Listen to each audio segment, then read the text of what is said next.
Woohoo! You snuck up on me. Here we go. Woohoo! You cracked me up. Walking backwards like that. Oh yeah.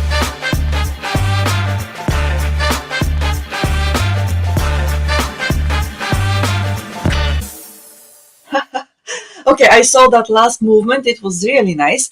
Good morning, Timothy, and good morning to everybody who is with us in Clubhouse, also LinkedIn and YouTube, probably on Facebook as well. Well, it is the 172nd episode of Japanese Politics One-on-One with Timothy Langley, the CEO of Langley Squire. Well, a consultancy firm, government affairs consultancy firm in downtown Tokyo. Thank you, Timothy, once again for being with us. I'm talking very fast today because I don't want to keep anybody waiting. And without further ado, let's start. I'll give you the screen. I'll give you the floor if you want to dance in front of the camera as well. So it's up to you, but maybe we start with Japanese politics first. Terrific. Thank you very much, Maya. Good morning, everybody, and thanks for joining once again. 172 weekends, Maya, we've been together delivering what's going on in Japanese politics this week that's important to you. We continue to follow that. There's a lot going on. I'm going to try and get that to you quickly and succinctly. Maya, can you turn your mic off? I can hear you. Yes. Your cat. Thank you. Oh, there you go. And there's a lot going on. It is the end of the month now. Today is the 27th, 25. It's the 26th. Monday is the 27th. And there's a lot going on towards the end of the month. As you know, the diet session ends on the 23rd. Likely there will be an extension of the diet because so much is going on with the many bills that they want to pass. A couple of surprising ones. We haven't delved in too much, but now the pressure is on to get these bills passed into law. I'm going to talk about those, but with the limited amount of time left in this session and the rolling controversy with the reform proposals offered by three of the different parties, the Prime Minister has his hands full, and we've got an election for governor today. Today is election day. So lots to talk about. Let me get right into it. So you'll remember that as a result of the kickback scandal, a couple of things happened.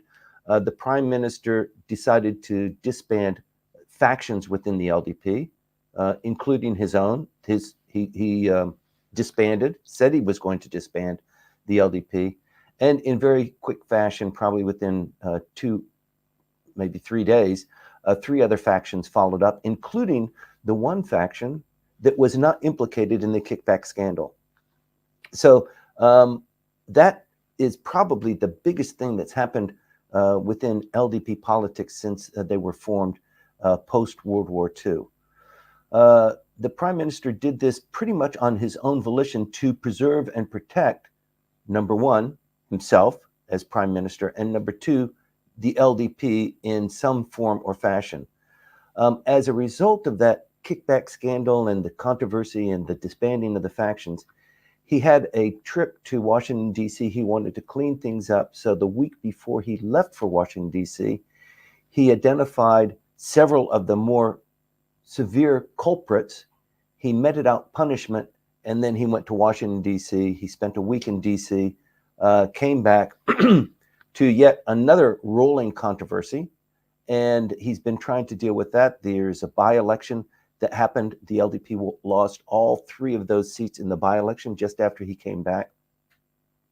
And thinking that maybe he would still have a chance if things were rolling in his direction, it never really quite happened. And he was working with Komeito, his coalition partner, because the voting population of Japan demands the LDP to reform itself. The reason why there was this kickback scandal, and it was orchestrated within the LDP by one of the most powerful factions, the Abe faction. It's been going on for 20 years, but let's just say it's been going on for 3 years. So that's really the encapsulation of the kickback scandal. Going on for 20 years, there was lots of money that was exchanged, but they decided to kind of encapsulate it in a very limited period of time and hope that nobody really noticed it. And so the public wants the prime minister to give a proposal on how he's going to reform the LDP so that it doesn't happen again. There's no election scheduled. There's not an election scheduled for the lower house until August of next year.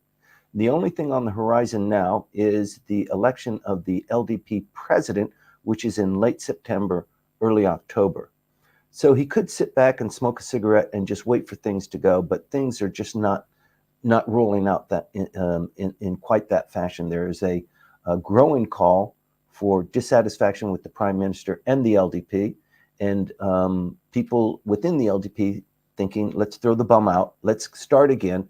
There are two potential contenders who have actually raised their hand somewhat and said, I think I could do a better job than the current guy. That's within the LDP. On the other side of the fence, you've got LDP and Komeito in a coalition government, and then you've got 6 other political parties that are just clamoring, and they can see blood in the water. And so they're really pushing hard. The most important thing that's happened over the last week since we talked is a reform proposal that the prime minister was going to promote to become law in this session on the 23rd, right? Today's the 26th. Within less than 4 weeks, he intends to form and pass a bill on election campaign control law. So he and Komeito in a coalition, they worked together to try and form a proposal, and they couldn't meet. They couldn't make the numbers make any sense. Komeito, the Clean Government Party, in coalition with the LDP, says, look, you need to clean your house. All of these political funds that you're collecting, you need to have those represented by receipts, and the people who receive those within your political party, they need to report them on their taxes. A whole rift of somewhat mild revisions that the LDP just could not swallow. So on Monday, the LDP said, sorry, Komeito, the proposals that you have promoted, even though we're in a coalition, we want to be friends with you. We want to promote a bill that represents our desire and our intention to reform ourselves. That one's a little bit sticky. I don't think we can accommodate that. So what they did was they came up with their own proposal, an LDP proposal, that is a watered down version of the current law, where they can collect money. They don't have to report who gave them the money. They can distribute it within their political party, within their political factions. They don't need to report how they spent that money. And this is considerable. This is money that goes to the Dietman every month. Sometimes in the donation, the valuation of more than 1 million yen per month. They can do what they want with it, and they can also war chest it for their own purposes. They don't have to report on it. And Komeito said this is just rife. It's an invitation for political machinations. We don't want to have anything to do with it. You should reduce the amount of money that political action groups, corporations, trade associations contribute to you. Right now, it's 200,000. It should be maybe half of that. It should be about a quarter of that. And the LDP watered it down. They said, how about half? And they couldn't make that happen. That means that the LDP is so dependent on these funds coming in and keeping the people who are donating it concealed. So the LDP said, look, we understand, Komeito, that you don't want us to be involved too much in money and politics. The current law allows us to collect as much money as we want from separate individuals, and as long as the amounts that they donate to us are less than 200,000, they can be anonymously donated to us. And tit for tat, we don't have to report how we used those funds, but also the beneficiary of what we received from this political corporation or trade union is unreported. So it's a bit of back scratching, tit for tat. And Komeito said, well, it's, you need to report some of it. The opposition parties said, why don't we just ban all of this? The only people who benefit from the current law is the LDP, and we continue to get diminished because we're not doing the political fundraising. You're doing the political fundraising, LDP. Money and business, you're tied together. You have all of the access to power. So when people want something done, they go to your political parties, they donate to your cause, and they get a kickback in the form of beneficial treatment. We don't have that because we're not the party in power. In any event, even the Komeito proposal couldn't be swallowed by the LDP. So the LDP broke with Komeito and proposed their own raft of revisions. This is a problem for the prime minister because if he doesn't have Komeito tied together with him, he doesn't have a majority in the upper house, although the LDP controls a majority in the lower house. So what's going to happen is if the LDP pushes this proposal to revise the current law and therefore tell everybody we're clean, we've revised, we've cleansed ourselves, please vote for the LDP when that issue comes up or when that opportunity comes up. The bill will go through the Diet. It will pass through the committee in the lower house. The lower house will vote on it. It will be passed by the LDP. There will be lots of controversy on that. This is going to happen within the next 4 weeks. And then it goes to the upper house, and the upper house needs to pass it in order for it to become law. With Komeito saying, look, you had your chance. We gave you a proposal. You said go take a hike. We're going to go it alone with our proposal. And if we vote with you on this current proposal, we're going to suffer. The Clean Government Party, in the next election, we're going to suffer because we've aligned forces with you on something that's unethical in our view. So the LDP cannot pass it in the upper house unless it forms a coalition with another party, Ishin. Ishin is larger numerically than Komeito, and Ishin and LDP policies align on certain issues, on the Constitution, on defense, on a couple of trade and investment issues. So among all the opposition parties, Ishin and the LDP, their interests align even more than the LDP and Komeito. But numbers matter, and it's Nagata-cho, and everything else be damned. We need to pass this bill into a law. So that's what's coming up with the reform proposal. This rift between Komeito and the LDP could be significantly damaging. It's too early to tell, but it's never a good idea when you have a coalition partner that you vote against and actually tell them, take your proposal and put it someplace dark and wet. They will come back and have to negotiate with Komeito once again. And when Komeito decides to go with the LDP, there's got to be some ties to it. There's got to be some benefit to them. So stay tuned for that. We're going to follow as much as we can. The other bill that's going to be passed or hope to be passed this session is an issue that we haven't really followed too heavily because in my view, it's not that critical to the issues that compel us, but it is the Imperial succession bill. So there's been clamoring for, when the emperor passes on, it's a succession from father to son. And this has been going on for more than 2,000 years. As you might know, or maybe you don't, the imperial succession of Japan is the longest dynasty in human history. It's far longer than any of the pharaohic dynasties in ancient Egypt. This one has been going on for a long time, documented father to son. And the Japanese would like to keep it that way, except the current imperial family is without a son. And so there's a little bit of controversy about who is going to succeed the emperor when he resigns or he abdicates or when he passes this life. So it's a big issue. And the committee considering this is wondering about how we might deal with a woman emperor. There have been women emperors in the past, and how her husband is treated and how their children are treated.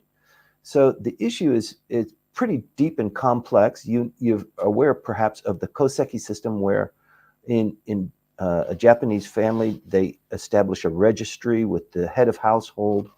And when people are born or married into it, they take the name, most likely they take the name of that registry, but it's all there in the Koike system. And it's also impacted when there's child custody, the child custody law. It's impacted when there's a what would you call it? A joint sex marriage. Two males or two females get married. Who is going to be changing their name, or if there is a name change? It all really is entangled with the Koike system. So the committee is considering that, and also in the background considering should we propose a change in the imperial system, which would accommodate the ascension to the throne of a female. So they want to pass something this session. So it's getting really active, and this is not something that's minor. This is a pretty big deal, and it impacts a lot of different things. And at the same time, in the current environment where women are becoming more involved in government and business and in politics, the timing is right for something like this to happen. Whether if it's allowed in the law, it actually happens when the time comes is a different matter. But it's an interesting time for many people who have been here, as most of our audience have, for many, many years, are Japan hands in their own right. These kinds of deep psychological changes within the Japanese psyche. Many people complain that it doesn't happen. The Japan doesn't change very much, and it's so difficult to get things done here. There are structural changes that occur all the time. It's just that I think they happen so slowly we don't take too much note of them. But it's really a dynamic time on a lot of different levels here. The Ethics Committee will meet again with regard to what they're going to do with criticizing the LDP for all of the kickback scandals that they've had.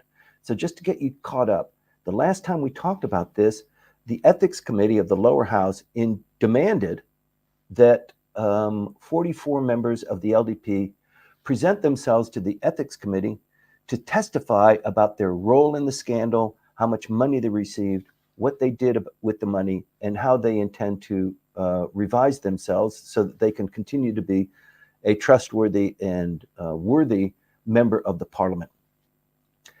They gave a deadline to these 44 people. So first of all, the Ethics Committee, 27 members. The Constitutional Democratic Party finally eclipsed 1/3, 9 seats. They had 8 seats before. If you have 8 seats, if you have less than 1/3, you cannot insist to the chairman that you would like something to happen. All you can do is sit and attend the meetings. When you're 1/3 or more of the committee, and any of the committees within the LDP, you can floor a proposal or a demand to the chairman who he needs to consider and then give you a response in a short period of time. So the Constitutional Democratic Party won the 3 seats that were in the by-election, thereby reconfiguring the seat distribution in all of the committees within the LDP. And within the Ethics Committee, finally, they've got 1/3. So immediately they demanded from the chairman, we want testimony from these 44 LDP members who have been skimming money, not reporting the taxes. They shouldn't be LDP members. They shouldn't be in politics.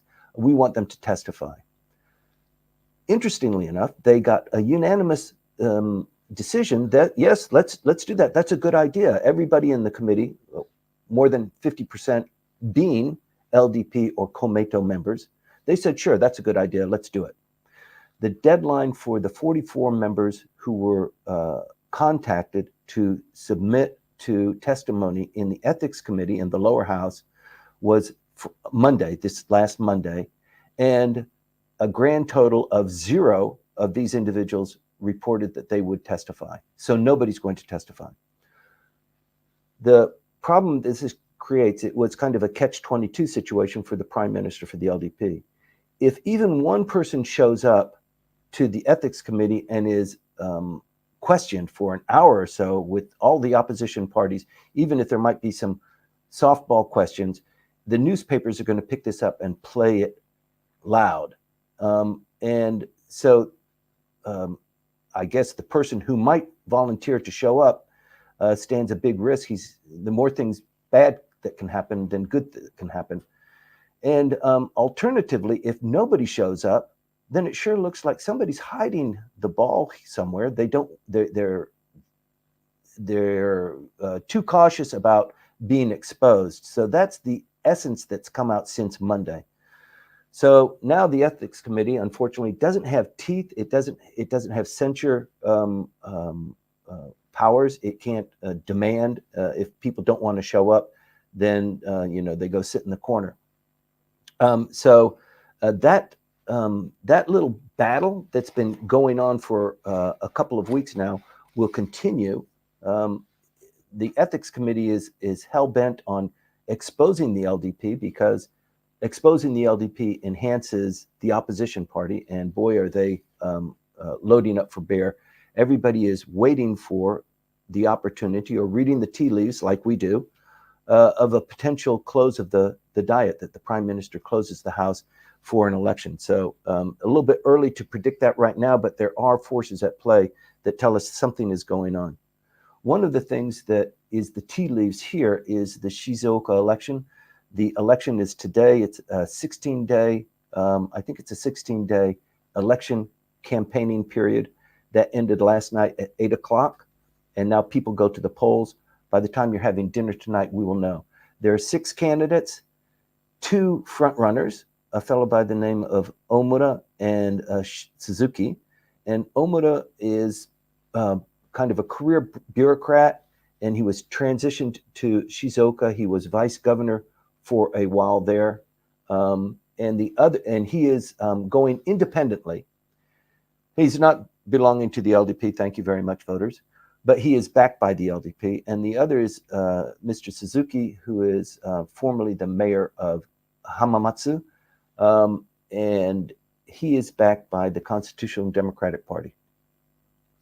So you have a battle here. The other 4 contenders are unlikely to become mayor, but with so many people diluting the vote, it is a toss-up whether it's going to be the LDP-backed candidate or the Constitutional Democratic Party candidate. So it's very clear here that the candidate Omura is not running on an LDP ticket, but he's getting the backing of LDP, and I think that was a difficult position for him to accept, but he wants to be the governor. If the LDP loses tonight, that's like 4 in a row. Some would consider it 5 or 6 in a row. And that just looks too bad for the LDP and for the prime minister. The prime minister's numbers, as I reported last week, inched up just 2% from previous, but it's still sitting at 18% approval rating. And this is not a good zone for any prime minister to be in. Plus, when it was Mr. Suga had an election for mayor in Yokohama when he was prime minister. And Kanagawa is the prefecture where Mr. Suga comes from when he was a member of the parliament. He's still a member of the parliament.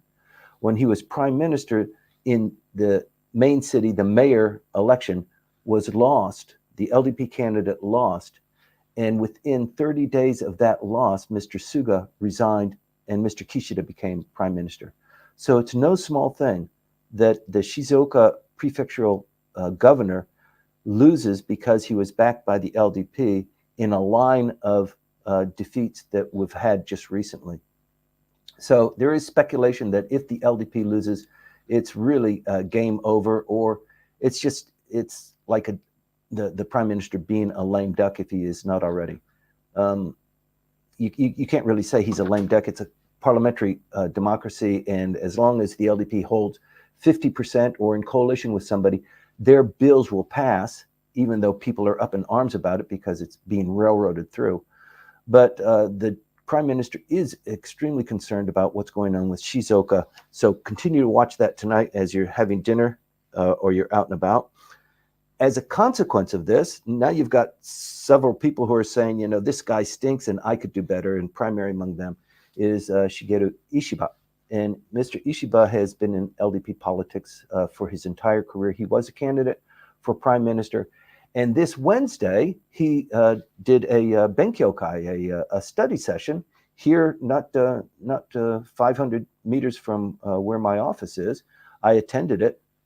And he said, under questioning, it would be impractical and unnatural if in the current environment somebody else didn't throw their hat into the ring for prime minister. Of course, responding to the question, are you thinking of running? And he said, well, it's something of an ethical obligation that a politician should have in the current environment. So, of course, what are you talking about? This follows a dinner that he had last week that we talked about, where the previous Prime Minister, Mr. Koizumi, was there. A couple of really big heavyweights in the LDP. They had a dinner. They came out of that dinner. They made a couple of pronouncements, just a couple of, smoke signals about what they were thinking. One of them was that younger Koizumi is not going to run for Prime Minister in this next election. That's pretty big.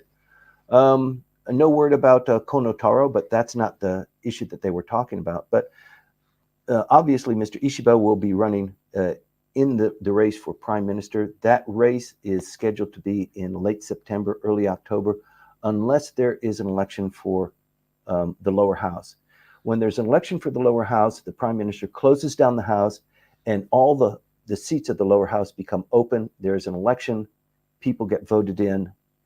They come into the Diet. The doors open. The Emperor opens the session, and business starts. And within 30 days, committee assignments are made, and a prime minister needs to be selected. So in Japanese parliamentary democracy, the prime minister is selected by the members of the parliament. So if the LDP has 50%, not even 50%, if they have the majority of votes, it's not a majority, sorry, it's a plurality, and the opposition party doesn't have enough votes to eclipse that, then the LDP gets to choose who their candidate for prime minister is.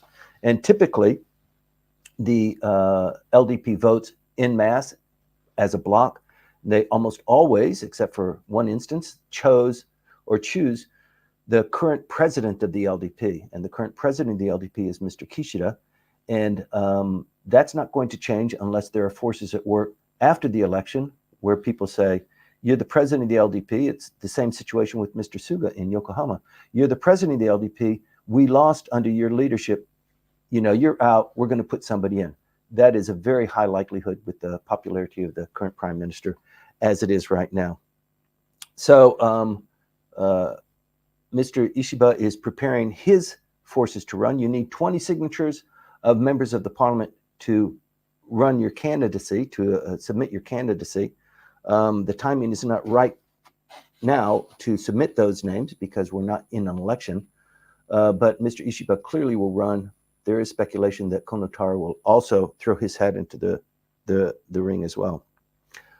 Moving on, one of the issues, if you've been living in Japan, that has for 34 years caused lots of consternation is this technical intern program.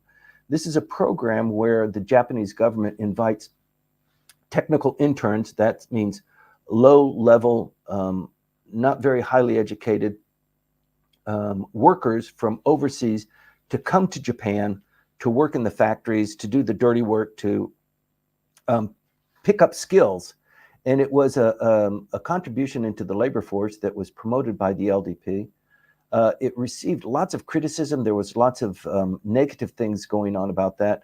Typically, the workers would come in, they would work for 3 years, they would be sent back, or they would try to assimilate in, and the intern program didn't allow for that. And lots of other things that were going on about, abuse of these technical interns. And it just caused a real problem with the countries in the Southeast Asia that were predominantly sending those kinds of workers. So they've just revised this law. They've made it a little bit softer. They've made it a little bit easier for these technical interns to roll into a permanent residency status. And it is also given the opportunity, since it's a little bit more lax. There was a controversy 2 weeks ago that came up, you might have read about it, where the prime minister was debating his ability to cancel permanent residency status. And that issue didn't come up so much in the context of the canceled internship program, but it did come out as, once again, let's make it more difficult for the foreigners. And that's not the case. They're opening things up a little bit, so they need to tighten it up in the case of violations of their permanent residency status. So the bill will be pushed into a vote sometime next week, and I think the technical intern program will be completely nixed, and the new program will take over. But that's 34 years, and I think it's, the Japanese economy, as you know, the number of workers that are available to do any of the jobs that are required in normal commerce, they're just not there. So they need to come up with that. Moving on, the yen is at 157, very little moved from last week, but the Japanese government is really on pins and needles that the value of the yen is so low that the cost of foreign products and inputs to production coming from overseas is exorbitantly high, almost by 150% than what it was earlier. And the finance ministers, G7 finance ministers and central bankers are meeting in Italy on this weekend and rolling into tomorrow. Japan is kind of warning that we cannot tolerate this. You'll remember that the same thing was done about 3 weeks ago. The Bank of Japan president, he's not a president, the chair of the Bank of Japan, Mr. Ueda, and the finance minister were in Washington, D.C. with the G7 central bankers and finance ministers. And Janet Yellen, said, don't do anything unilaterally. If you're going to be propping up your currency, she was talking to the whole group, but I think the issues were directed at South Korea and Japan in particular.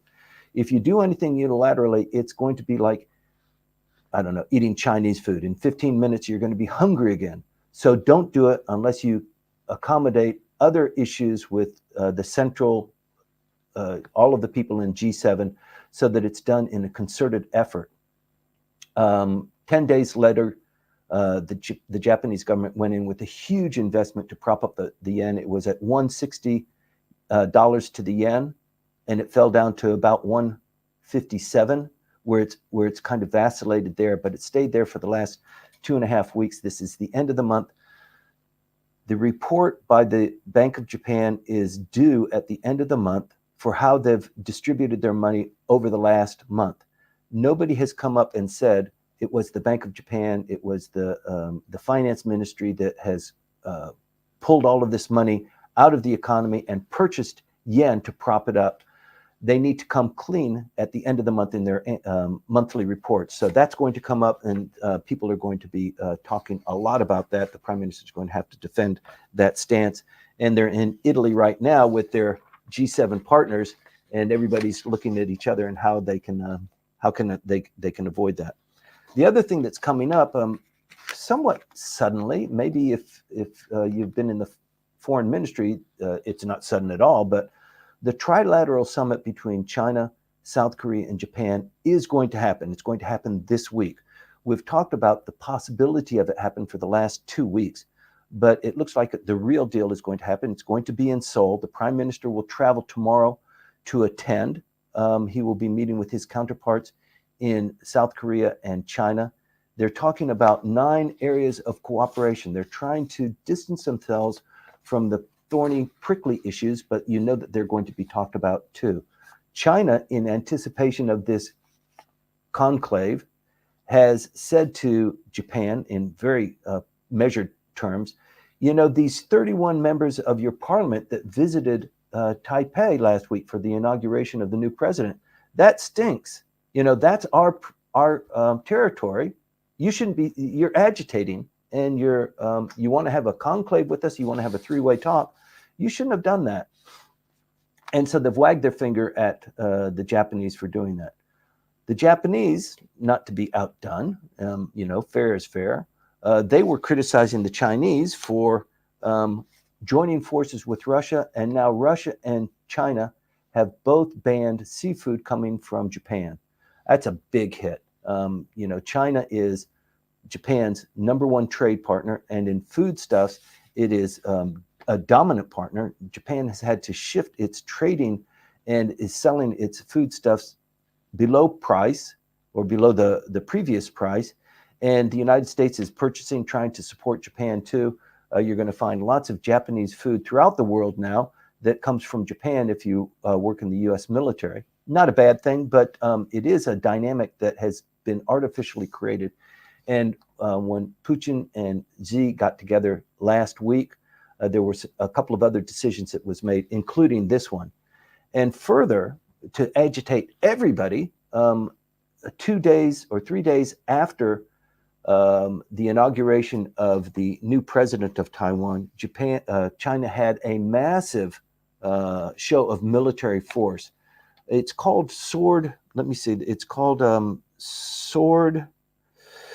What's it called? I think it's called Joint Sword 2024.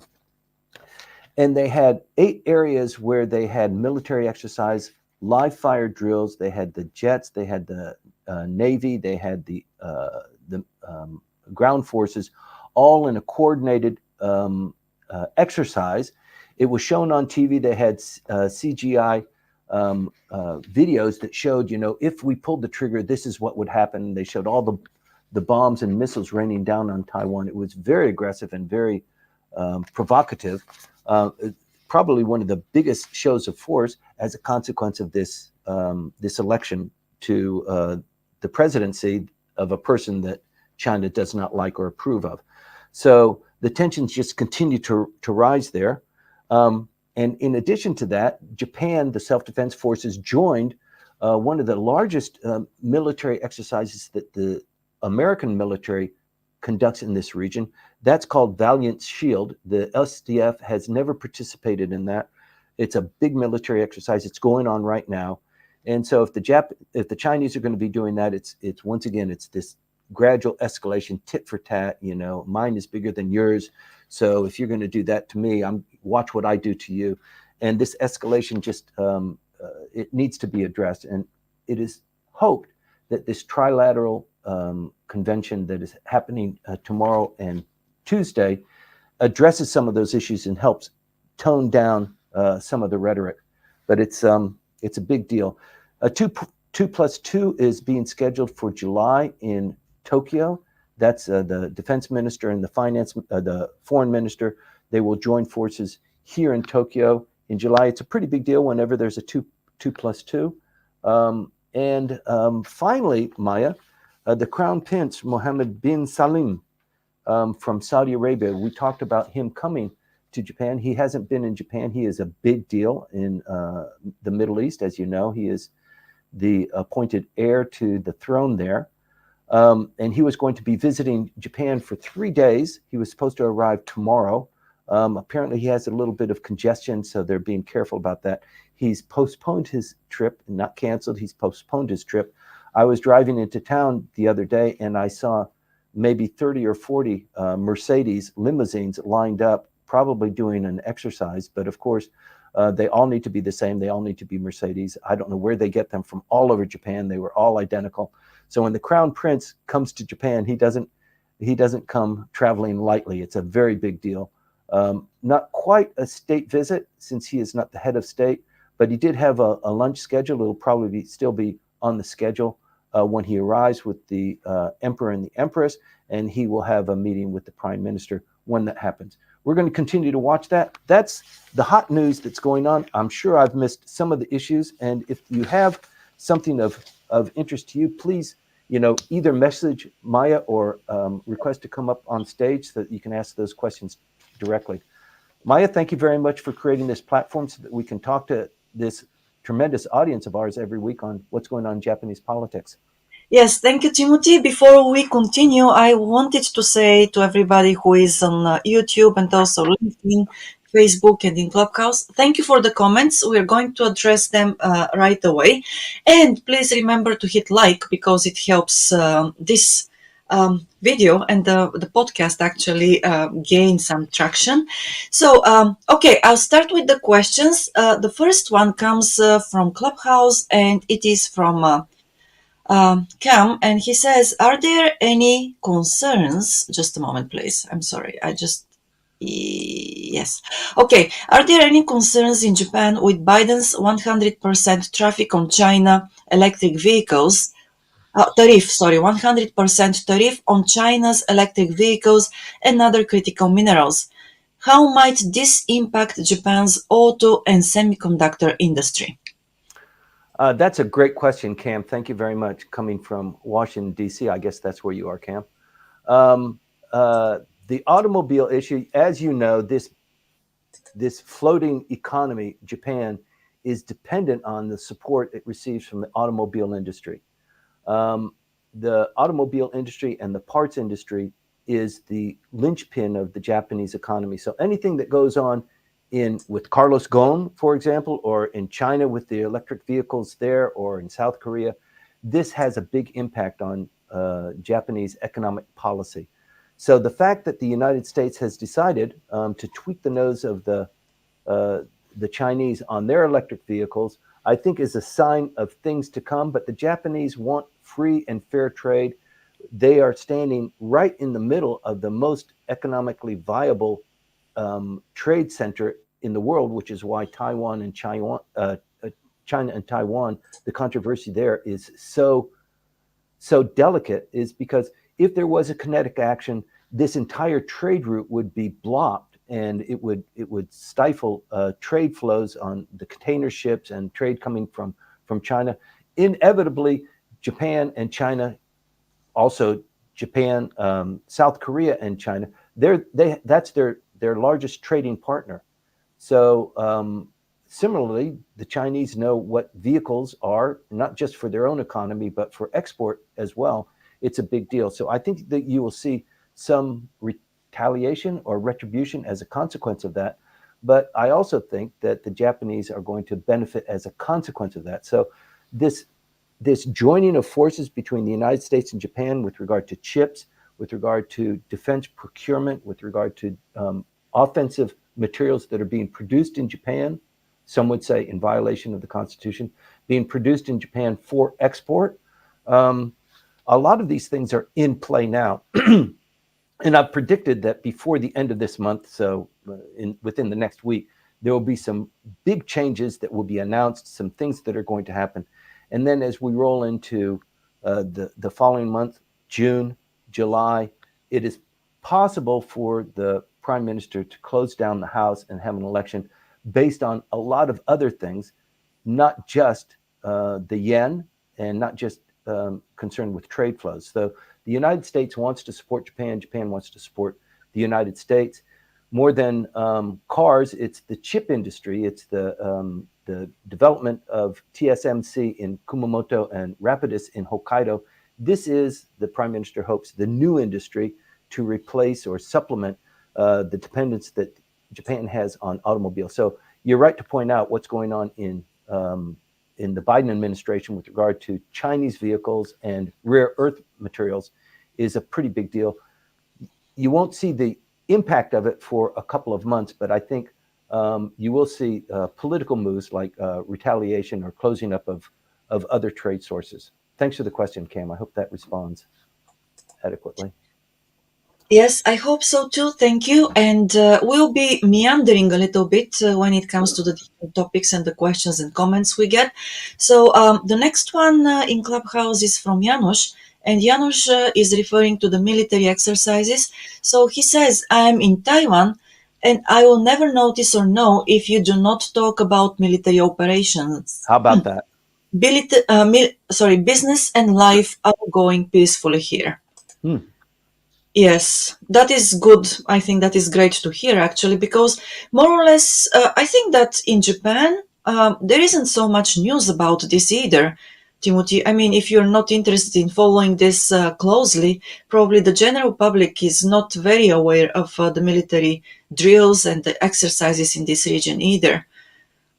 So this is and I think the reason it's not that I am paranoid or that I'm gung ho military, although I came from a military family, and as you know, I grew up on the island of Okinawa during the Vietnam years. It's just these are tea leaves that you can read; they're very clear, and for a peace constitution like the one that the Japanese government has with Article 9 that forbids offensive use, offensive weaponry, an offensive standing army. Japan doesn't have a standing army. It has a self-defense force. And the naming there is very important. But with all of these attributes being absorbed and glommed onto Japan, push has got to come to shove at some point in time. Although they're talking about imperial succession, they're not talking about revision of the Constitution.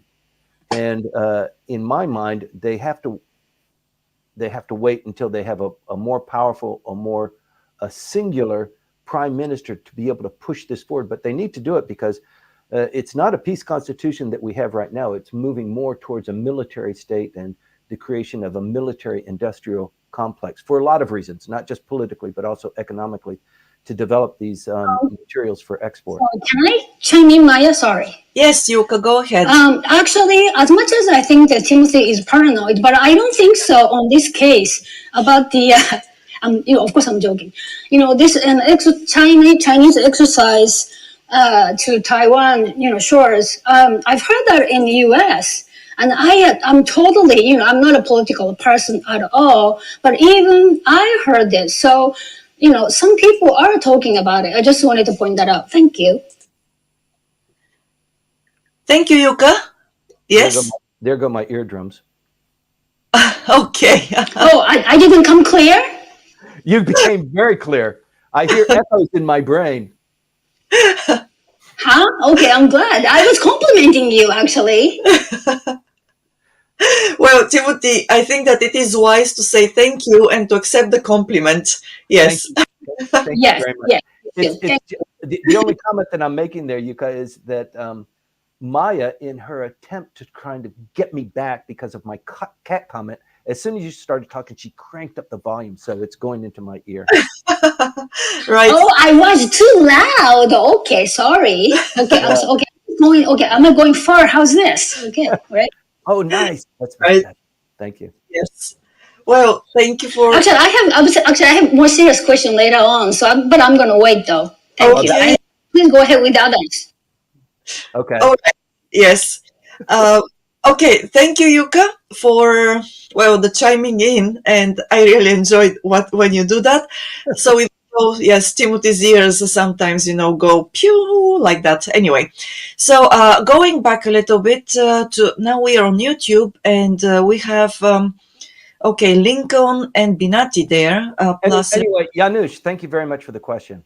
You always provide good insight, and I'm glad you're in reporting in from Taipei. Thank you. Yes, thank you. So a comment from Lincoln Halderson on YouTube. So I think that if only Kono Taro was prime minister, there wouldn't be all this controversy, and one coalition would keep it simple. So this is a comment from Lincoln. I don't know what your thoughts on this commentary, Timothy. Would you like to have or to share them with us? No. Hi, Lincoln. I don't know how long you've been in on the show, but thanks for contributing. I'm not sure I quite get it. I think if I can recharacterize it, you're saying that if Kono Taro were president or prime minister, we wouldn't be having this controversy because he would be more determined, more incisive in his leadership style. I think part of that is true, but I also think that politics is complicated here, and not everybody likes him or wants him to be prime minister. So there are always people that are pulling you down, trying to make it so that you're not successful, and maybe you fail so that their guy can become the next prime minister. The one thing that Japan wants to avoid is this rotating door again. Abe broke that mold. He was the longest serving prime minister. People actually went from pronouncing his name from Abe to actually Abe, and that only took 8 election cycles. So now with Mr. Kishida, he's maybe the 8th longest serving prime minister in post-war history. He wants to be the 7th, but he's got another almost 300 days to eclipse that. So he's got a long haul. But having a prime minister that's there, that's steady, that's guiding the hand of the government and policy is critically important. I think ultimately Kono Taro will become prime minister. I also think Mr. Hayashi will become prime minister. He's an excellent candidate. I like both of them. It's made it's. I don't think it's Mr. Hayashi's turn or his time right now, but he's not going away, and he is a sterling candidate. I think probably Kono Taro will be up first and might be prime minister in the near term. We don't know. Ishiba running against Kono Taro with Mr. Kishida in the background, sucking some of those votes away. It's a tough one. It's not quite appropriate or the right time to talk about it, but these people, the individuals who are the potential contenders, we already know who they are. Sometimes they're up, sometimes they're down. For example, Ms. Kawakami, who is the current foreign minister, she is from Shizuoka. And there are 6 candidates there. She is rah-rahing for the LDP-backed candidate. I'm sorry I didn't report on this, but thanks for giving me the opportunity to comment on it. She is the current foreign minister. She was down there. If the LDP candidate wins, people are going to say that's because the foreign ministry, she was there, and that's why she should be prime minister. She should be a candidate for prime minister. So if the LDP person backed candidate wins, you will see her star continue to rise. Alternatively, if the candidate loses, it will be blamed on Ms. Kawakami for saying something like, women of Shizuoka, you need to give birth to a new governor. So with your political vote, we should nurture him and we should elect this new prime minister. That caused a big controversy, that kind of colorful language. She was chastised by the prime minister. This happened just, I think, on Friday in a campaign speech. But yesterday was a hot day for this candidate. So continue to watch, what happens in Shizuoka, because a lot of things will tumble out as a consequence of that. Sorry for a bit of a diversion, but once again, another great question. Well, thanks for the comments, Timothy. And then maybe you can check the connection of your microphone, because for some reason you sound a little bit far away. Oh, yeah? Okay, much better now. Great. Okay, thanks for that. And well, we go back to the internal, let's say, politics of the LDP, and also what is happening currently with the factions and let's say the leaders of the party. From Binati Shet on LinkedIn, we have a question. So is there, just a moment, I lost it. Oh my. Okay. Oh, wow. Okay. So the question is there any diplomatic way out You're of this? so funny, Maya. I'm sorry. Well, I'm just a human, a human being trying to be on several platforms at the same time. All right. So the question is there any diplomatic way out of this for an overall positive outcome? Because obviously there is a lot of tension within the LDP. There is a lot of tension within the house, the lower house, and the political parties as well. And yes, diplomatic way is a good way to put it. I'm not sure whether we, can actually say that it's possible, but what are your thoughts on this? Sorry. So the question is with regard to the kickback scandal and the reform proposal by the LDP. Yes. Okay. So that is what we are going through right now. This diplomacy between the LDP and Komeito, that collapsed. And in the collapse, you can see now it's like a negotiating in like business. When the other party is unmoving on certain issues, those issues are deeply important to them, and they can't negotiate on that. And with regard to the LDP proposals, you can see they need that money. They like that money. They've been doing this for beyond 20 years. I mean, it's the LDP has always been criticized as being tied in with big government and having money in their pockets and purchasing votes. It's once a meme like that starts, it's hard to dispel it. And Komeito has used this opportunity to tell their coalition partner, clean your act up. This meme, although it might not be completely accurate, here's your opportunity to clean it up and to come clean and to tell people we are the government for the people. We're even in a coalition partnership with Komeito. So come on, vote for us. We're the good guys. And the LDP says, yeah, we like part of what you said, but part of what you said we can't absorb. And the reason why we can't absorb it is because if we don't do it the way that we have been doing it, the members of our political party are not going to be as enthusiastic or work as hard or be as tight a unit. So the LDP is a very tight unit, although it consists of several factions. They typically vote in bloc because the president of the LDP happens to be the prime minister too. So they can get their way in many instances. So this diplomacy that's going on, you've got Komeito, you've got the LDP, you've got Ishin, who is saying if this bill, the proposal from the LDP, it's going to pass the lower house, it needs to go to the upper house, and Komeito won't vote for it. So the LDP needs to either accommodate Komeito or they need to come to us carrying a bouquet of flowers. We're waiting for that, and we are open to that suggestion because they want to eclipse the Constitutional Democratic Party as the main opposition party. This would be a stepping stone, or it might even be the beginning of a new era of coalition government. The LDP, Komeito holding their nose, and Ishin. So, yeah, wait to see. But the diplomacy in action, we're watching it right now.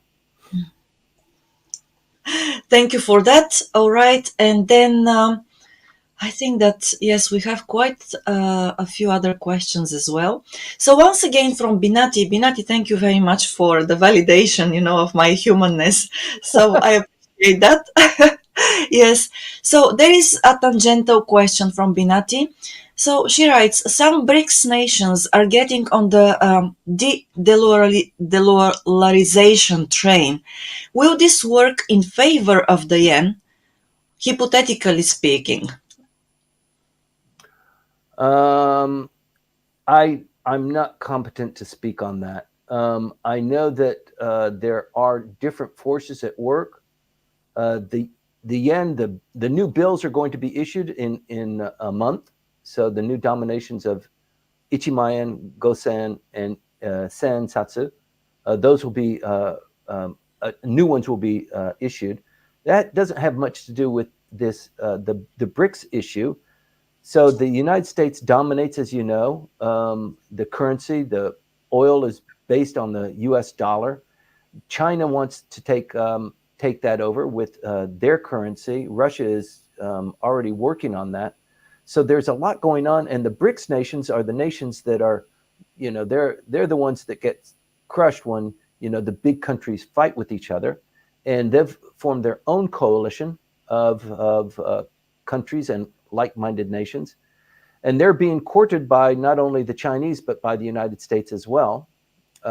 So their currency, yes, a lot of people don't want it dominated by the U.S. dollar, and the U.S. dollar has its own issues.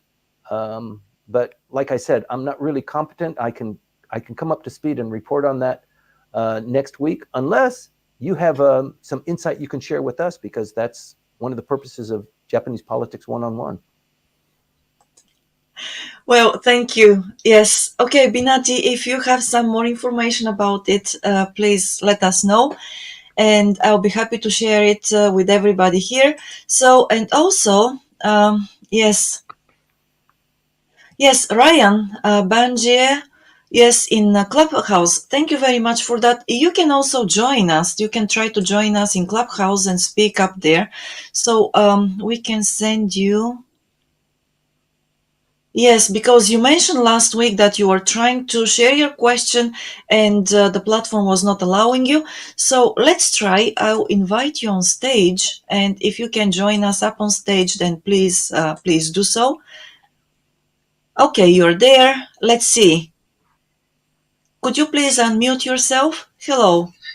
Hi, am I too loud for you? No, you're not. Oh. Okay, I got point. Okay. Okay. Sorry, Yuka.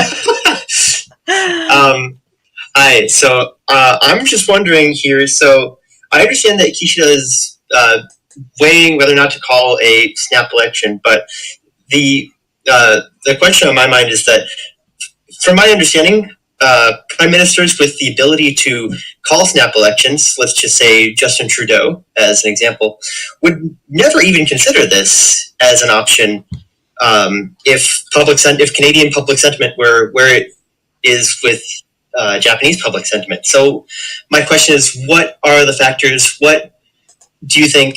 What do you think Kishida sees in this situation now that leads him to think that this is a good option for him potentially? Great question, and it's one that that we struggle with. So part of the issue is that he doesn't need to do this. He's going to be prime minister. He's going to continue to be prime minister until the vote for president of the LDP. And if he wins as president of the LDP, he can still continue on as prime minister, which is what he wants to do. He could also lose the race of being prime minister in September, October, and then it would create a situation where the Diet would have to vote for a prime minister. Just because the LDP president is a different person doesn't mean that the prime minister needs to resign. In post-war history, the president of the LDP, the largest party or the largest bloc within the Diet, their president always becomes the candidate and the winner for prime minister in most instances. So the problem that we have here is that the LDP is just continuing to go down and down and down. And apparently there are people who are watching this who say, if we wait until September, it's going to go down further and further. And analysts such as yours truly know that if there was an election held today, the LDP is going to lose 40 or 50 seats, but it still will have a majority in the lower house. So the election only affects the lower house. So they will still have a majority in the lower house, even if they lose 40 seats. They've got a coalition partner in Komeito. They still can control or manage Diet proceedings. The thinking is, if he waits until July or August or September to close down the House, or if he just allows the situation to continue on, there will be a critical event and he'll have to close down the House at some point in time, or there will be a no confidence motion that succeeds, which would be even worse for the prime minister. So the gamble is, do we do it now, tear off the Band-Aid real quick and suffer that bruise so that we have a recalibration of the lower house? Whenever there's an election, there is an election of the prime minister too. So maybe at that point in time, we can clear up this mess with the prime minister and his low ratings, and maybe Mr. Ishiba or Mr. Kono or Kawakami or Hayashi, their profile will rise. We'll have a new prime minister. We should. You know, the LDP lost. Now they're still in the pole position, but let's get rid of the current prime minister. Thank you very much. You did a great job. See you later. And start afresh. That is the appeal. That's, you know, with the amount of tension that's evident right now, the idea is that if you wait longer, it's going to be even worse. You're going to lose 60, 70, 80 seats if you dally. So I hope that's responsive. But it's a huge topic of conversation. We talk about it here every week. Thank you for calling in from Canada. So I hope you continue to participate with us. Yeah, thank you for that. Actually, not from Canada, from Minnesota, which is pretty close. Okay. Yeah, but no, thank you. I've been listening to you talk about Japanese politics since I was in high school with you and Michael Tuchek. Yeah. Yes. Tokyo on Fire. Thank you very much. Yeah. That's right. Yeah. Yeah. Yeah. Thank you. Thank you very much. Thank you. How about that, Maya? Yes. Well, I always say that the star, of this show is the one who talks all the time, and sometimes the questions, So, yes. Wait, Tokyo on Fire. Maybe I want to hear about that sometime in the future. Yes, sure. Do you know what Tokyo on Fire is, Yuka? No, please enlighten me, please. Oh my gosh. Tokyo on Fire is a video series I did before Maya held me by the throat and said, "You're going to do this thing on Clubhouse every Sunday." And Tokyo on Fire was a video series. I probably have 400 episodes. I shot a video maybe once a week or 3 times a month and uploaded them. And every episode is about politics or law or about getting divorced or about dying in Japan or about a lot of different things. And it was huge. It was huge success. As our friend from Minnesota said, I've been watching you ever since you've been doing Tokyo on Fire, which was great. It was wearing me down a little bit. It was a lot of production costs and time from my office, and it didn't generate the kind of windfall of adoration that I wanted it to. But 400 videos is pretty significant, and it talks about a lot of different things. It talks about the various embassies and the grounds that they occupy and where that ground, how that ground ended up being an embassy and what was it before the embassy and where the embassy was located before they got that piece of land.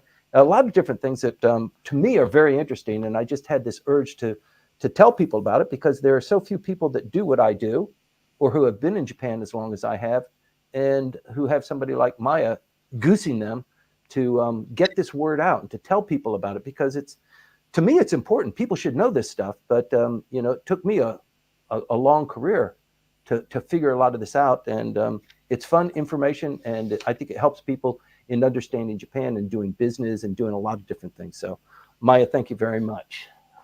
Oh, yes, you're very welcome.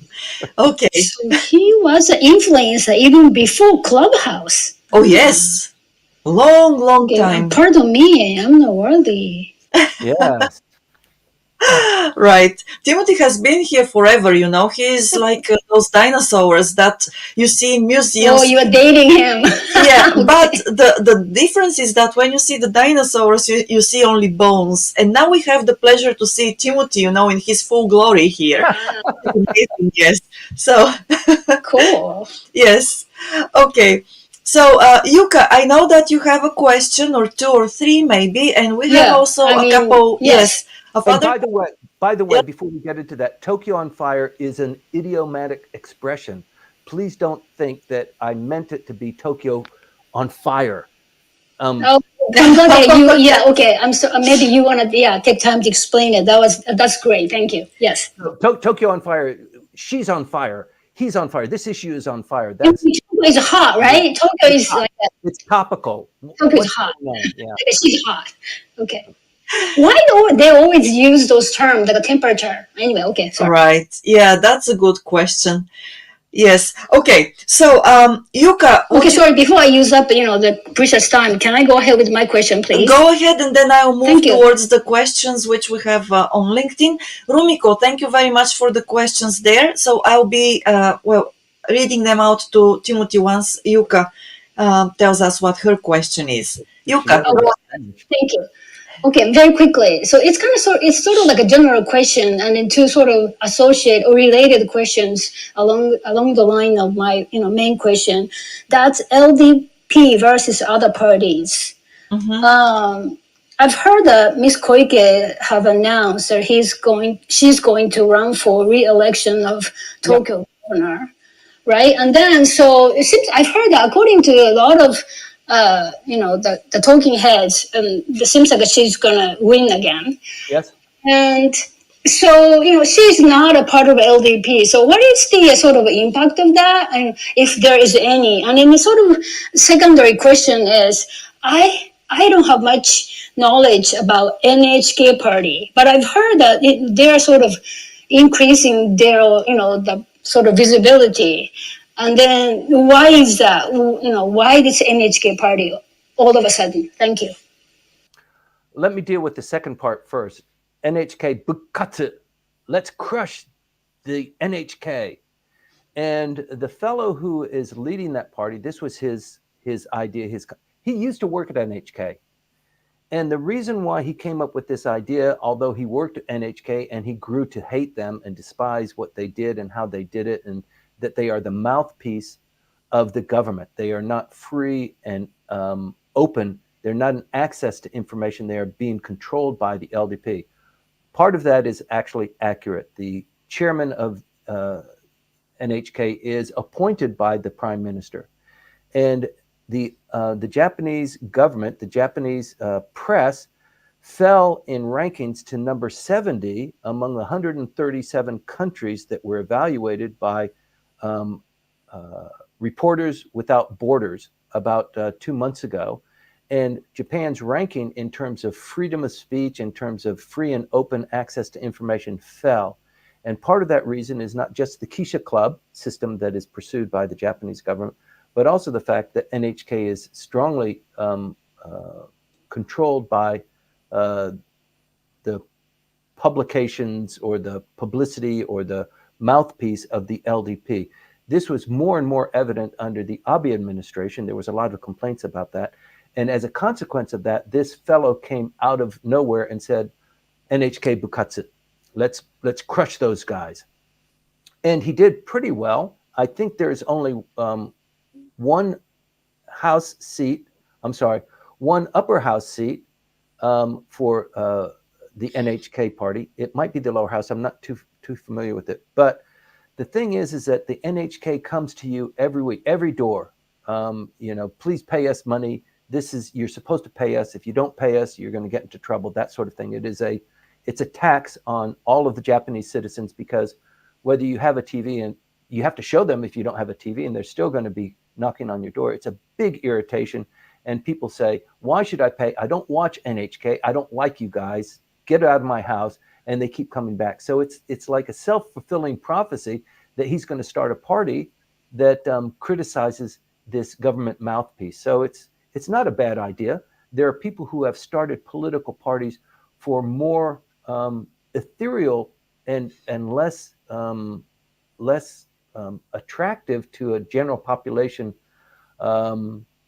political theme. So, for example, there's free education for all, free university education for all party, and that party was created about 2.5 months ago. It doesn't look like it's going to survive very long, because the Japanese government is already moving in that direction to take the wind out of those sails. They don't want another opposition party created. But NHK is a different kind of animal. What was the first part of the question? Yuka? Miss Koike's re-election. Okay, Miss Koike, it's a great question. She,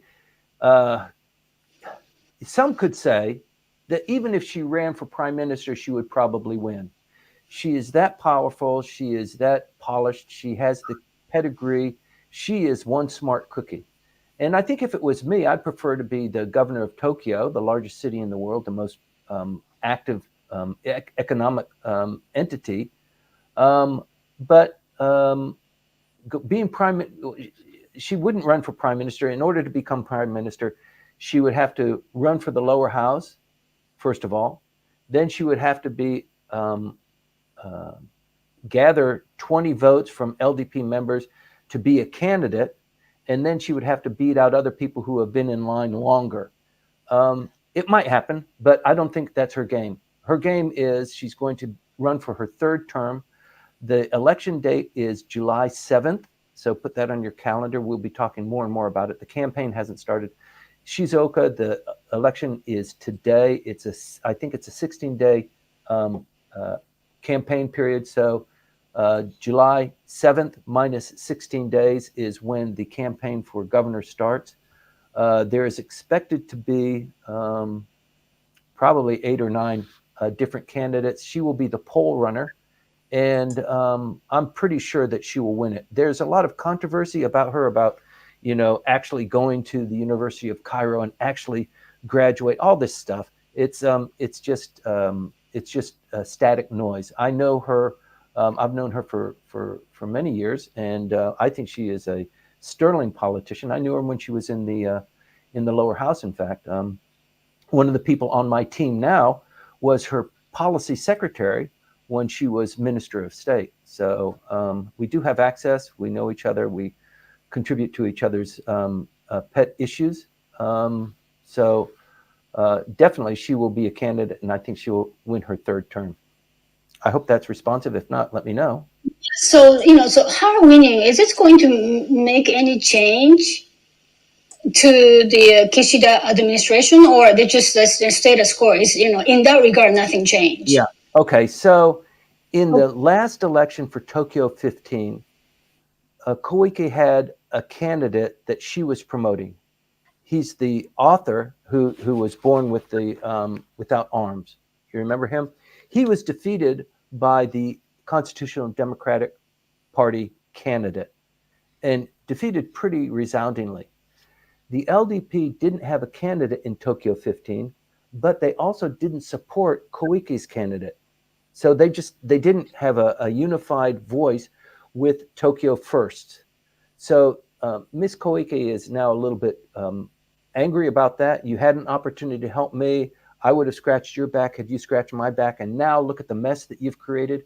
The Constitutional Democratic Party won 3 of them. And because of your lackadaisical attitude, because of your non-support of a viable candidate to a political party that is more akin to your political leanings, what in the hell's going on? I'll get you back. So the LDP might even run their own candidate for governor, but I think the die is pretty much already cast. She's done a great job as governor of Tokyo. I don't see any massive changes. Okay, thank you. Okay, thank you, Yuka. All right, so now we're moving back to YouTube, and then first LinkedIn actually, because we have a couple of questions there from Rumiko. And so the first question is about the trilateral meeting between China, South Korea, and Japan. So, the 3 countries, even though there is a lot of competition between them, sometimes there are tensions, or quite a lot of times actually, there are tensions. So Rumiko is asking in terms of mutual support between the 3 countries, and especially when it comes to natural disasters and probably economic support and so on. Do you foresee any particular events happening after this trilateral meeting? Like, what is the outcome of these Maybe, yes, I imagine that is part of the question. Yes. So, as Rumiko alluded to, there are 9 areas that they're going to talk about, and they're going to try and limit their discussions to these kind of non-controversial areas like search and rescue, disaster mitigation, medical health, sustainability, trade and investment, those kinds of things that there are winners and there are losers. Let's divide the pie. Let's see who gets what and that sort of thing. Very collaborative kind of discussion.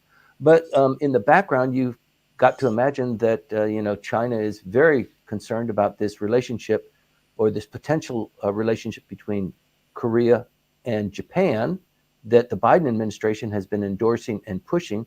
And now with President Yoon in a lame duck position, the opposition party, which is pretty much anti-Japanese, or in certain aspects anti-Japanese, certainly more anti-Japanese than President Yoon was, they are going to come into a more powerful position and probably elect the new president when Mr. Yoon's term of office ends.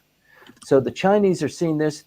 Their number one trade partner, or South Korea's number one trade partner, is China, and they see an opportunity here to help, distance South Korea from the United States, and drive a wedge between the United States and Japan, because Japan, the conversation, you can imagine the conversation being, you are in an alliance, you are allies with the United States, and look at how much trouble that's caused. We are your neighbors. If you come over to our side, can you imagine how the world will change? And those Americans, let them eat dirt.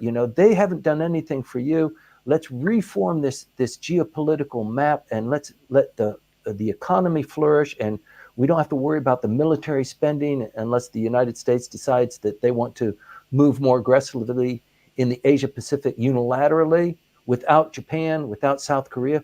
Think of what the world would be like. You can understand that there is a storyline that is being developed there too. So I think that just the fact that Japan, South Korea, and China are talking is a good thing. This is the 9th trilateral opportunity.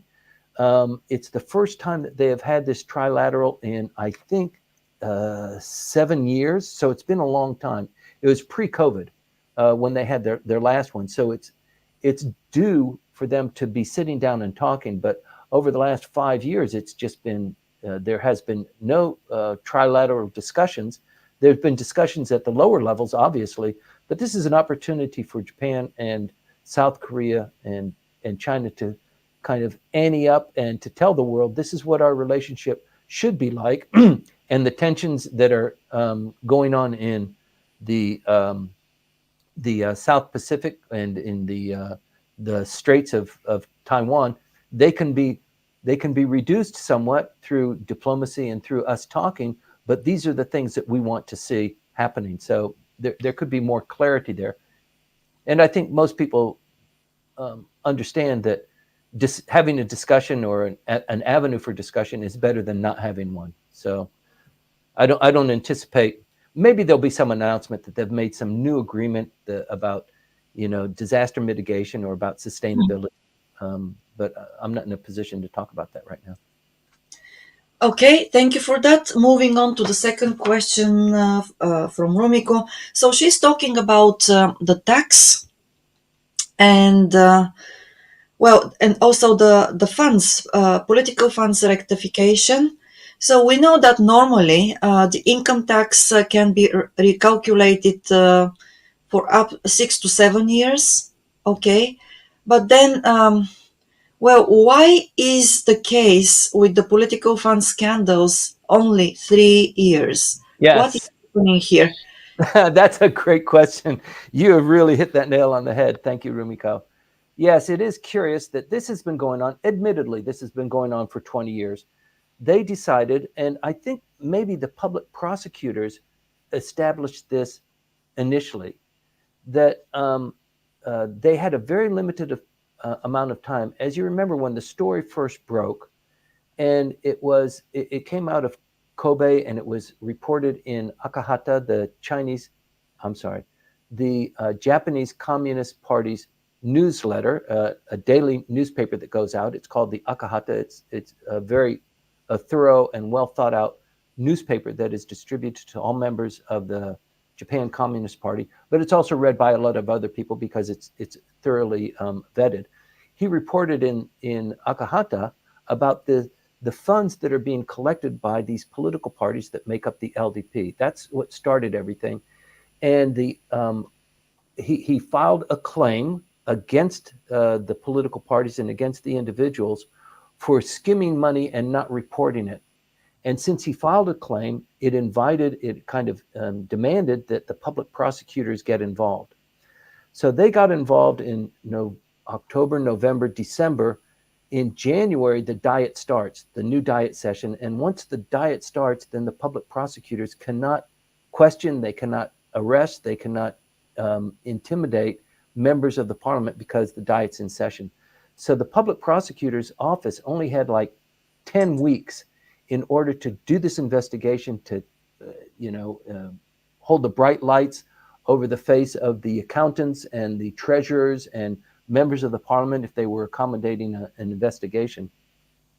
And so they had to rush this thing through. And I think what the public prosecutors decided was the data that we have that's closest in time over the last 3 years, it's readily available. We can document it very easily. Let's just focus on that. Let's get a couple of indictments. Let's arrest a couple of people. And then maybe we can roll it over. It will become a bigger issue. Or maybe we will be encouraged by the powers that be, because we are a component of the political process too, that somebody says, back off, pick 3 or 4 people, punish them really roundly, make them, examples of why this is bad, and then let's move on to other issues. And that's kind of what happened. So yes, it is curious that it was measured only for 3 years, because the scandal obviously goes on far longer than that. But a great point that you bring up there, Rumiko. Yes, indeed. Thank you for that. Also going... sorry, yes. Just to put a cherry on top. Okay. The statute of limitations is not 3 years. So it was a design that was implemented not because the law enforced that or insisted that the public prosecutors stop that. So just to be clear on that, the statute of limitations is, I think, 5 years. It might Okay. be. Thank you for the clarification and the questions as well. Also, moving once again to YouTube, we have Tunes who wrote, can you speak about the public relations budgets of defense sales managers and their impact on knowledge production through the media? Okay, that one is a little bit squishy. I don't know what actually you mean, who you're talking about. I guess you're talking about the public relations division of like Mitsubishi Heavy. Probably. Yes, let's see. I hope that Tunes will clarify that on YouTube. Yeah. Because the public relations arm within the government, which is the other interpretation you could come to, it's not called the public relations arm. It's called something else. But inside corporations, you do have a public relations arm. It is tied very closely to marketing and sales, and they want to promote their sales of armaments. I think that's the thrust of the question. If I understand it right, the question is, what is the publicity coming out of these fellows who are manufacturing these offensive weapons? How do they sell them? How do they get them into the stream of commerce?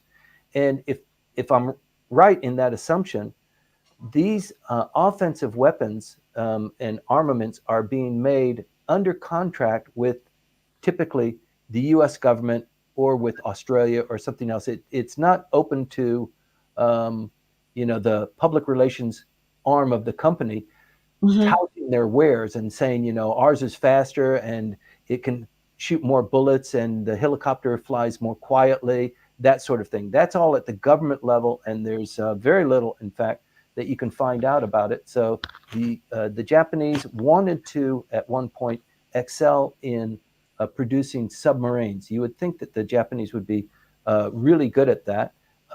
They lost that bid to the French, but they never used a public relations firm or their internal PR arm to develop that storyline to the Australians. Please buy our goods, don't buy the French goods.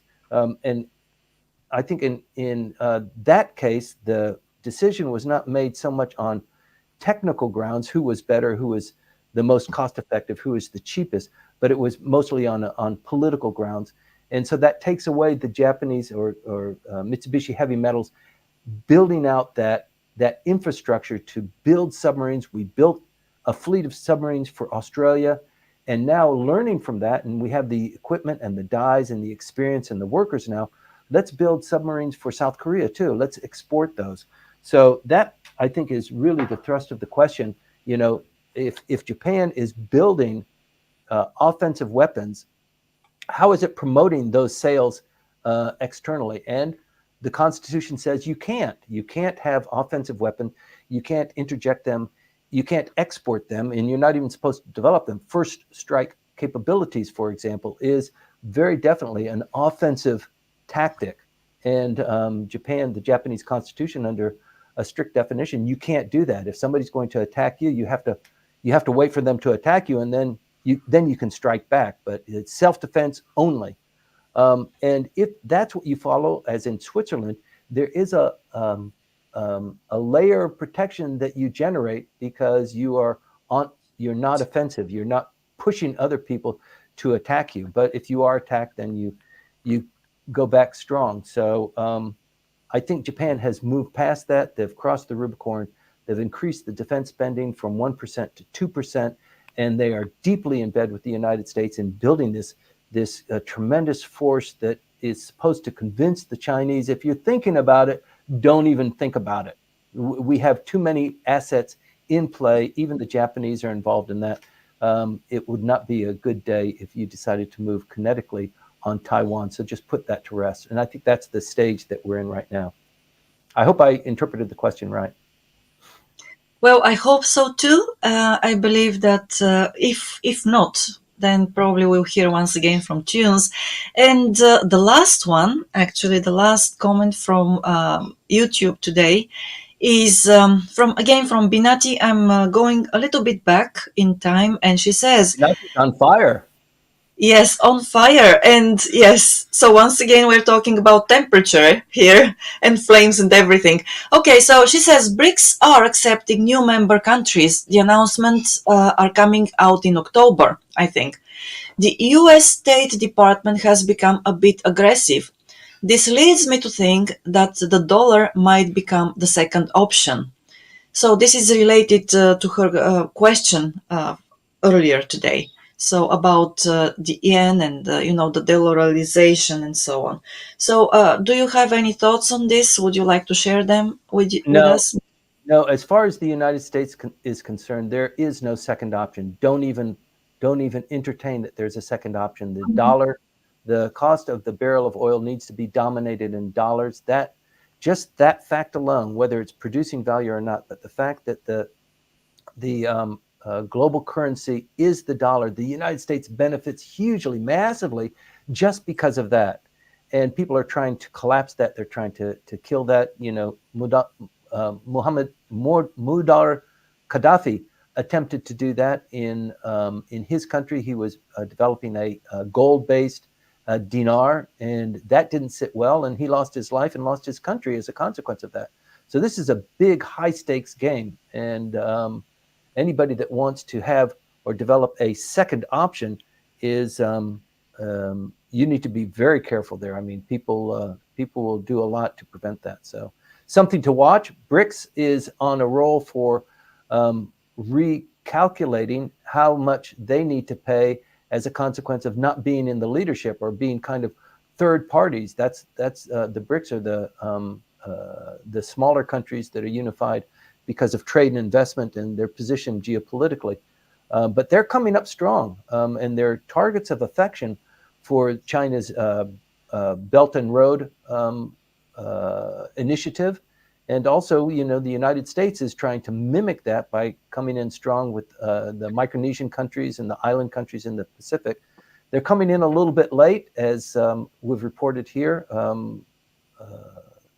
and it's caused a little bit of consternation there. The communists, the Chinese have made inroads in some of the islands by having Chinese police assigned to security and patrolling in one of the islands in the South Pacific, one that's not very far from Hawaii, actually. So their initiative in building ports and creating infrastructure, it's leapfrogging and kind of squeezing out the United States. So I think at some point there will be a more of a general push there. All of these countries in the South Pacific, they're having a big conclave in June, headed up by the foreign minister. It's a little bit early to be talking about that, but that's on the schedule, and they will all be meeting here in Tokyo, one of the largest conventions for these countries in a long time. So a lot to be seen there, but they're also part of the BRICS. Great question, and I'll try and be boned up a little bit better to give you a better analysis on that the next time it comes around. Yes. Thank you very much, Binati. And really great questions. So, Timothy, we are moving slowly but surely towards closing today's session. So, thank you again for being there and for delivering the news, the information, and commenting and so on. And to all our people in the audience, it has been great having you with us again today. So, and thanks for your questions and comments. We're looking forward to having you with us again next Sunday. So this is, if you have questions in between the sessions, please share them with us. Maybe on YouTube or also LinkedIn. Maybe you can DM us as well directly. So that's, we will be better prepared to answer them. Yes, and if you haven't done this yet, please give us a like on YouTube so that we know that you have been there and listened to us. So please feel free also to share these podcasts with the people around you who you think will benefit, from some information about Japan. Yes, Timothy, Teacher, don't forget the synopsis.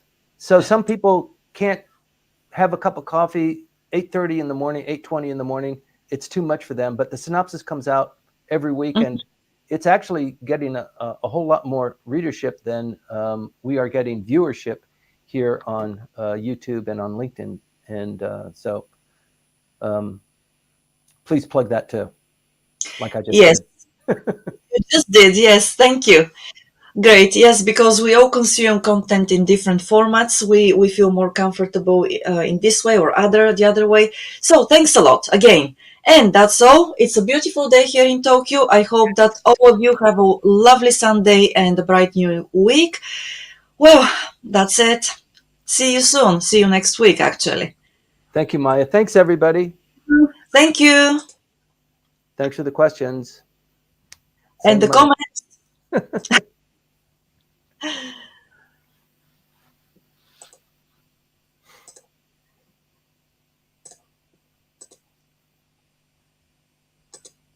Is your cat still alive?